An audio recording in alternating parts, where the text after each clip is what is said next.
Now getting some breaking news from West Bengal. TMC turncoat Humayun Kabir announces Babri Mosque date. Humayun Kabir says Babri 2.0 in Bengal from February 11, says Babri 2.0 construction will begin with Quran recitation and 1,200 people will be reciting Quran, and after which the construction of the Babri Masjid in Kolkata in West Bengal will begin, and the building of Babri will begin at noon on February 11 with the recitation of Quran, and 1,200 people will be reciting Quran. And remember, Humayun Kabir is on collision course with the TMC for the Muslim votes in the state.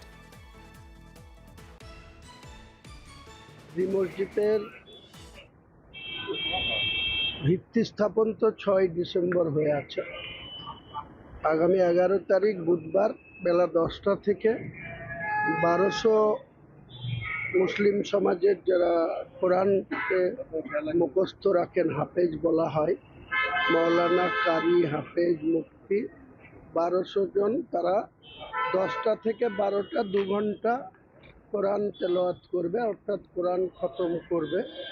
তারপরেই 12টা থেকে 12:30টার মধ্যে আনুষ্ঠানিকভাবে ইঞ্জিনিয়াররা এবং যারা নির্মাণ শ্রমিক তাদের উপস্থিতিতে বাবরি মসজিদ